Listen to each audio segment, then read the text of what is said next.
अध्याय 17। जब अब्राम 99 साल का था, तब यहोवा ने उसके सामने प्रकट होकर कहा, मैं सर्वशक्तिमान परमेश्वर हूं। तू मेरे सामने सही राह पर चलता रहे और अपना चाल चलन निर्दोष बनाए रख। मैंने तेरे साथ जो करार किया था उसे पक्का करूंगा और तेरे वंशजों की गिनती बहुत बहुत बढ़ाऊंगा। इस पर अब्राम मुंह के बल गिरा और परमेश्वर ने उससे ये भी कहा, देख, मैंने तेरे साथ एक करार किया है, इसलिए तू बेशक बहुत सी जातियों का पिता बनेगा। अब से तेरा नाम अब्राम नहीं बल्कि अब्राहम होगा, क्योंकि मैं तुझे बहुत सी जातियों का पिता बनाऊंगा। मैं तेरे वंशजों की गिनती इतनी बढ़ाऊंगा कि उनसे कई जातियां बनेंगी और तेरे वंश से राजा पैदा होंगे। मैं अपना ये करार निभाऊंगा जो मैंने तुझसे और तेरे बाद पीढ़ी पीढ़ी तक तेरे वंश से किया है।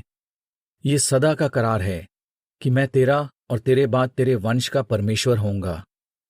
आज तू इस कनान देश में एक परदेसी की तरह रह रहा है, मगर एक दिन मैं ये सारा देश तुझे और तेरे बाद तेरे वंश को हमेशा के लिए दे दूंगा, ताकि ये उनकी जागीर हो और मैं उनका परमेश्वर होऊंगा। परमेश्वर ने अब्राम से ये भी कहा, तुझे और तेरे बाद तेरे वंश को पीढ़ी पीढ़ी तक मेरा करार मानना होगा। ये करार तुझे और तेरे बाद तेरे वंश को इस तरह मानना होगा, तुम में से हर आदमी और लड़के का खतना किया जाए। तुम्हें अपना खतना करवाना होगा, क्योंकि खतना मेरे और तुम्हारे बीच हुए करार की निशानी ठहरेगा। तुम्हारे घराने में पैदा होने वाले हर लड़के का खतना जन्म के 8वें दिन किया जाए, और उन आदमियों और लड़कों का भी खतना किया जाए जो तुम्हारे वंश के नहीं हैं मगर किसी परदेसी से खरीदे गए हैं। खतने का यह नियम तुम्हें पीढ़ी दर पीढ़ी मानना होगा।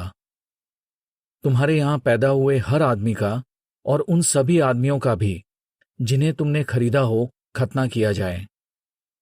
तुम्हारे शरीर पर यह निशानी इस बात का सबूत होगी कि मैंने तुम्हारे साथ सदा तक कायम रहने वाला करार किया है। जो लड़का या आदमी खतना नहीं करवाता वो मेरा करार तोड़ता है, उसे उसके लोगों के बीच से काट डाला जाए। फिर परमेश्वर ने अब्राहम से कहा, तू अपनी पत्नी को सारै ना बुलाना, क्योंकि अब से उसका नाम सारा होगा। मैं उसे आशीष दूंगा और उससे तुझे एक बेटा होगा। मेरी आशीष सारा पर होगी और उससे बहुत सी जातियां निकलेंगी और देशों के राजा पैदा होंगे।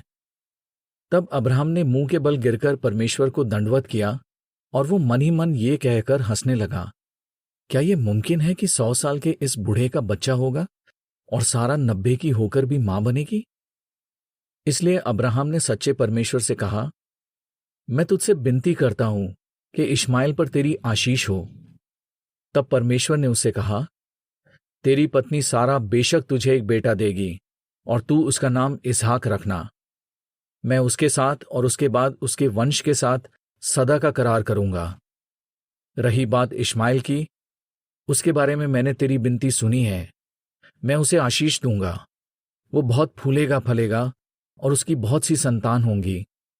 उससे 12 प्रधान निकलेंगे और मैं उसे एक बड़ा राष्ट्र बनाऊंगा। लेकिन मैं अपना करार सिर्फ इसहाक के साथ करूंगा, जिसे सारा अगले साल इसी समय जन्म देगी। ये कहने के बाद परमेश्वर अब्राहम के पास से चला गया। फिर अब्राहम ने उसी दिन अपने बेटे इश्माएल का और अपने घराने में पैदा हुए सभी आदमियों और खरीदे गए सभी दासों का खतना किया। उसने अपने घराने के सभी लड़कों और आदमियों का खतना किया, ठीक जैसे परमेश्वर ने उससे कहा था। जब अब्राहम का खतना हुआ तब वो 99 साल का था। उसका बेटा इश्माएल अपने खतने के वक्त 13 साल का था। उसी दिन अब्राहम का खतना किया गया था और उसके बेटे इश्माएल का भी खतना किया गया।